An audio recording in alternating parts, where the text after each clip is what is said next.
Hello అందరికీ, welcome back to Anu KR vlogs. నేను మీ అనురాధ. ఈరోజటి రెసిపీ వచ్చేసి దొండకాయ వేపుడు.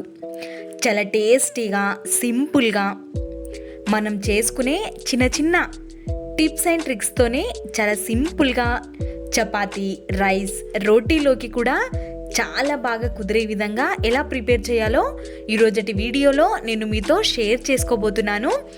చాలా ఈజీగా, టేస్టీగా ఉండే విధంగా ముందుగా ఇక్కడ నేను ఒక 1/2 kg వరకు దొండకాయల్ని తీసుకొని మరి లావుగా కాకుండా మరి సన్నగా కాకుండా ఈ విధంగా పొడుగ్గా కట్ చేసుకొని తీసుకోవాలి. ఇవి ఇక్కడ 1/2 kg వరకు ఉన్నాయి. ఇక్కడ తీసేసుకొని ఇప్పుడు ఒక 3 టమాటాలని పేస్ట్ లాగా చేసేసుకొని పక్కకు పెట్టేసుకోవాలి, ప్యూరీ లాగా. ఇప్పుడు మనం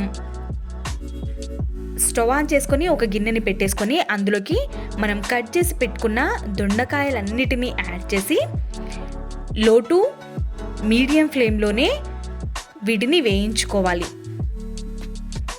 ఇలా ఒక్కసారి మొత్తం కలిపేసిన తర్వాత ఇందులోకి కొంచెం ఆయిల్ని మాత్రం వేసి ఒక 2 to 3 టేబుల్ స్పూన్స్ వరకు ఆయిల్ని యాడ్ చేసేసుకొని మనం వీటన్నిటిని చక్కగా ఫ్రై చేసుకోవాలి. ఫస్ట్ మనం వీటిని మాత్రమే ఫ్రై చేసుకోవడం వల్ల తొందరగా కుక్ అయిపోతాయి, మనకి కర్రీ అనేది చాలా స్పీడ్గా అయిపోతుంది.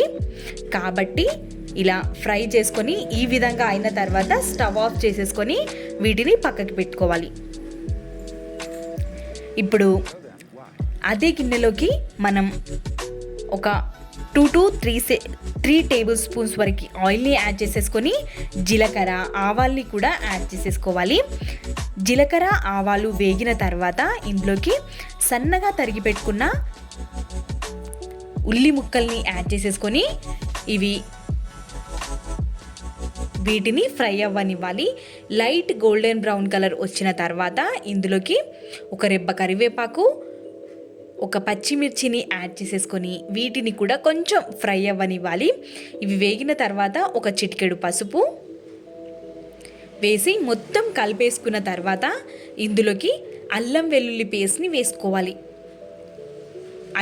అల్లం వెల్లుల్లి పేస్ట్ కూడా పచ్చివాసన పోయేంత వరకు వేయించుకోవాలి. పచ్చివాసన పోయేంత వరకు వేయించుకున్న తర్వాత ఇందులోకి మనం ఒక 3 టమాటాలతో ప్యూరీ చేసుకున్న ప్యూరీని ఇక్కడ యాడ్ చేసేసుకొని ఆయిల్ సపరేట్ అయ్యేంత వరకు లో టు మీడియం ఫ్లేమ్లోనే వేయించుకోవాలి.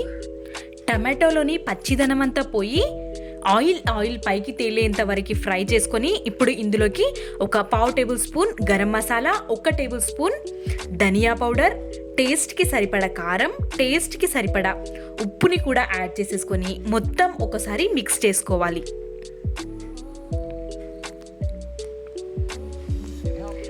మంచిగా టమాటా ప్యూరీలోకి కారం, ఉప్పు, ధనియా పౌడర్ మొత్తం కలిసే విధంగా ఒక్కసారి మొత్తాన్ని కలిపేసుకున్న తర్వాత మనం ముందుగా వేయించి పెట్టుకున్న దొండకాయ ముక్కలన్నిటినీ ఇక్కడ యాడ్ చేసేసుకొని మొత్తం ఒకసారి మిక్స్ చేసుకొని ఇక్కడ కూడా దొండకాయ ముక్కలకి ఈ పేస్ట్ అంతా మంచిగా పట్టే విధంగా కలిపేసుకొని ఇంకొద్దిసేపు కుక్ అవ్వనివ్వాలి.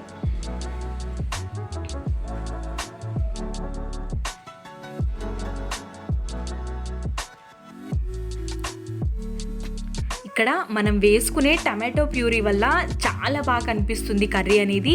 టేస్ట్ కూడా మనం టమాటోని ఫ్రై చేసుకుంటాం అక్కడ కాబట్టి చాలా టేస్టీగా ఉంటుంది. ఈ విధంగా మూతని కవర్ చేసుకొని ఒక మీడియం ఫ్లేమ్లో 2 minutes వేయించాలి. ఇప్పుడు ఈ విధంగా ఆయిల్ అనేది మొత్తం పైకి తేలుతూ ఉంటుంది.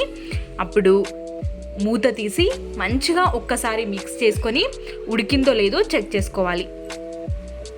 మనం ఆల్రెడీ వేయించుకొని తీసుకున్నాము కాబట్టి త్వరగానే కుక్ అయిపోతుంది. ఇప్పుడు ఇందులోకి కొత్తిమీర, పుదీనాని వేసేసుకొని లాస్ట్గా ఒక్కసారి కలిపేసుకొని వేడివేడిగా అన్నం, చపాతీ, రైస్లోకి సర్వ్ చేసుకున్నామంటే చాలా టేస్టీగా ఉంటుంది. ఈ వీడియో కనుక మీకు నచ్చినట్టయితే లైక్, షేర్, సబ్స్క్రైబ్ చేయడం మర్చిపోవద్దు. ఇలాంటి మరెన్నో రెసిపీస్ మన ఛానల్లో ఉన్నాయి కాబట్టి ఒక్కసారి మన ఛానల్ని చెక్ చేయండి. కొన్ని ఫ్రై రెసిపీస్ లింక్స్ అనేవి డిస్క్రిప్షన్లో ఇస్తాను, కావాలి అనుకున్న వాళ్ళు చెక్ చేయండి. మన ఛానల్లో నేను చేసిన ఎన్నో వీడియోస్కి చాలా మంచి మంచి కాంప్లిమెంట్స్ ఇచ్చారు. థ్యాంక్స్ అండి అందరికీ. ఇదే విధంగా ఈ కర్రీ కూడా మీకు ఎలా అనిపించిందో మీ వాల్యుబుల్ ఫీడ్బ్యాక్ని కమెంట్ సెక్షన్లో నాతో షేర్ చేసుకోవడం అస్సలు మర్చిపోవద్దు. ఈ వీడియో నచ్చితే ఖచ్చితంగా మీ ఫ్రెండ్స్ అండ్ ఫ్యామిలీకి షేర్ చేసి నా ఛానల్ని సబ్స్క్రైబ్ చేసుకొని పక్కనున్న గంట సింబల్ని క్లిక్ చేయండి. Thanks for watching. Bye bye. ఇంకో వీడియోతో కలుసుకుందాం.